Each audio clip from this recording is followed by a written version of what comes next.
Hello everyone, नमस्कार। मैं रीना बोनी स्वागत करती हूँ आप सबका मेरे यूट्यूब चैनल में। अगर आप मेरे चैनल पर नए हैं और पहली बार मेरे वीडियोस को देख रहे हैं तो प्लीज़ मेरे चैनल को सब्सक्राइब कीजिए और नीचे दिए गए बेल आइकन को दबा दीजिए ताकि आपको मेरे हर आने वाले नए वीडियोस के नोटिफिकेशन मिलते रहे। और आपका ज़्यादा वक्त ना लेते हुए आज का पाठ शुरू करते हैं।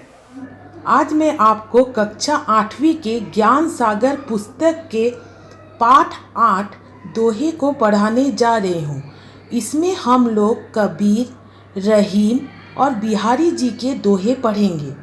चलिए दोहे शुरू करने से पहले इनके बारे में कुछ जान लेते हैं। कबीर दास जी हिंदी साहित्य के एक महान कवि ही नहीं बल्कि विद्वत विचारक एवं समाज सुधारक भी थे। उन्होंने अपनी कल्पना शक्ति और सकारात्मक विचारों के माध्यम से कई रचनाएं लिखी और भारतीय संस्कृति के महत्व को समझाया। भक्ति काल के प्रमुख कवि कबीरदास जी ने अपनी रचनाओं के माध्यम से लोगों को जीवन जीने का सही मार्ग समझाया। रहीम जी का हिंदी साहित्य जगत में योगदान अतुल्य है। समाज को आईना दिखाने वाली बातें वे अपने दोहों में कह जाते थे। उन्होंने सदैव सरल भाषा का प्रयोग किया जिससे उनकी वाणी और लोकप्रिय हुई।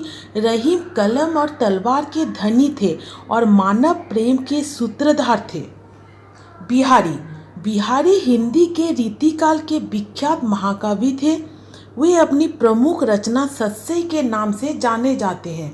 इसमें 713 दोहे हैं। तो चलिए दोहे शुरू करते हैं। सबसे पहले कबीर के दोहे।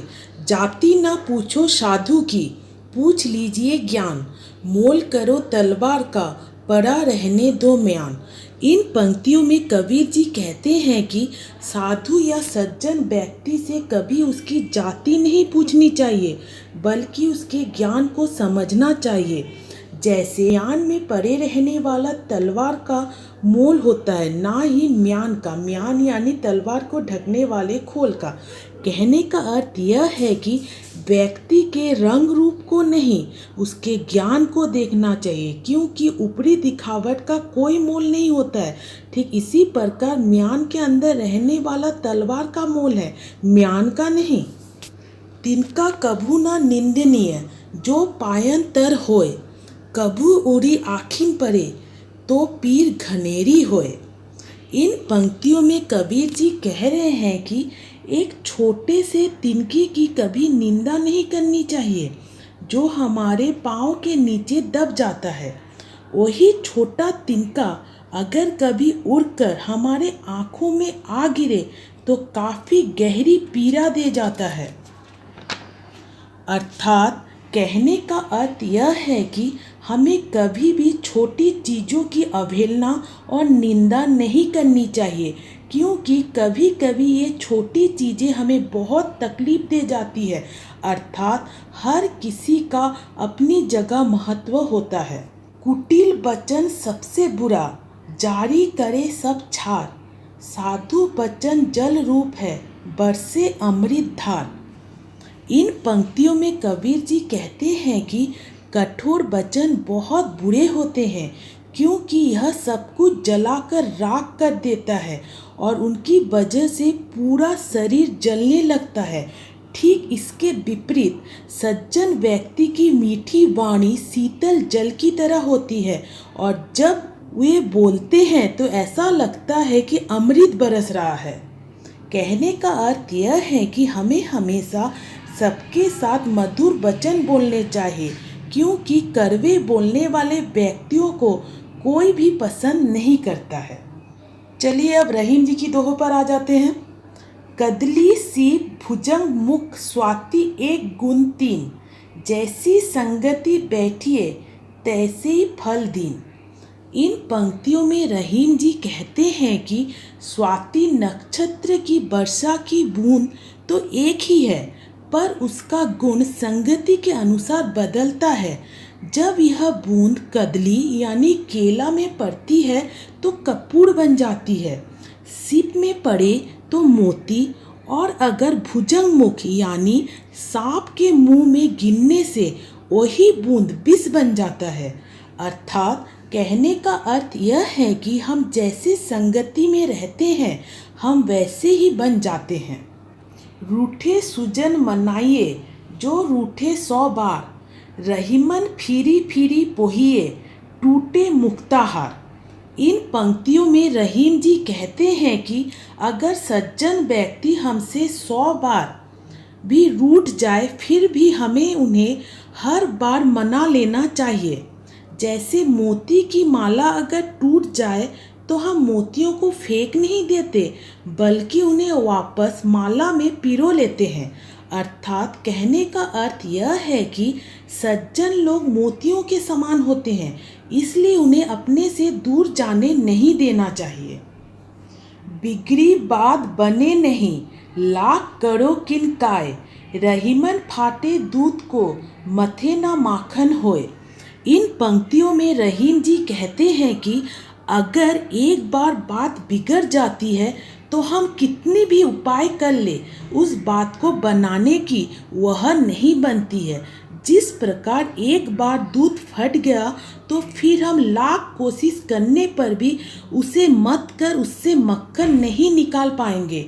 अर्थात कहने का अर्थ यह है कि हमें सोच समझ कर व्यवहार और बात करनी चाहिए, क्योंकि अगर एक बार बात बिगड़ जाए फिर उसे ठीक नहीं किया जा सकता है।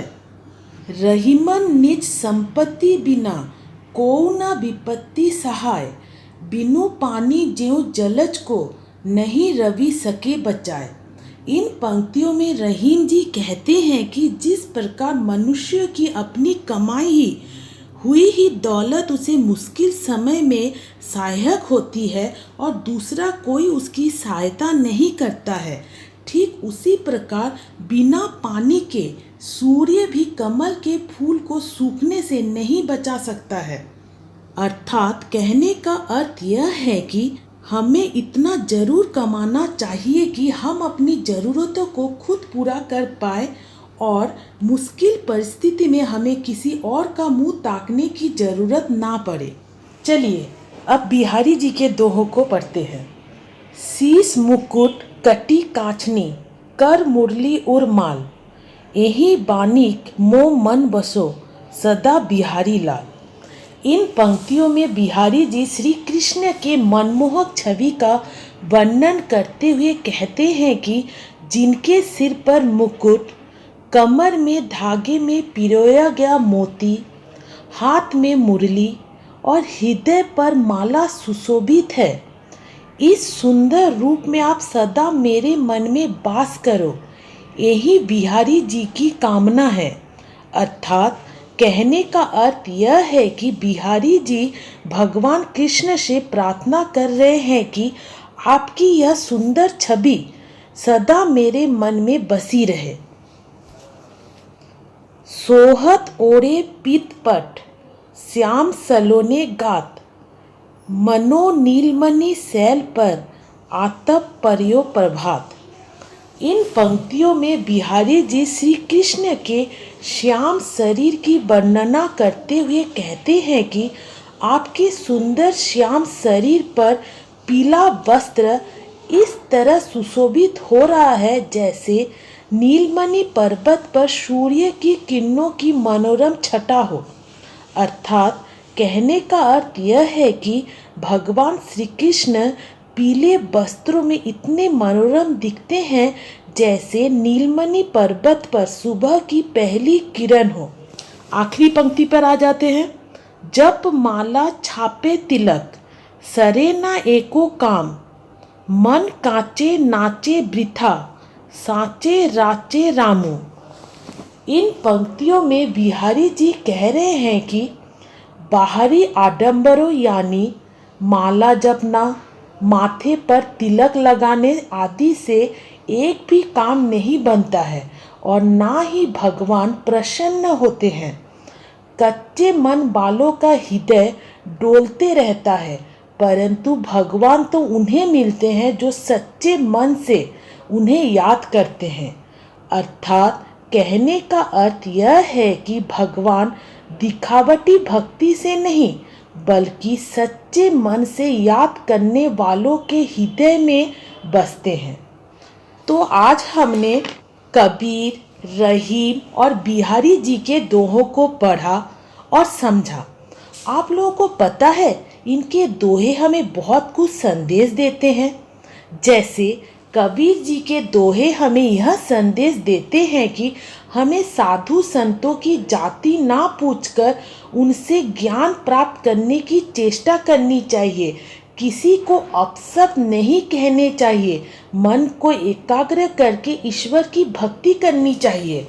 उसी तरह रहीम जी के दोहे हमें जीवन जीने की कला सिखाते हैं और सही एवं गलत में फर्क करने की सीख देते हैं।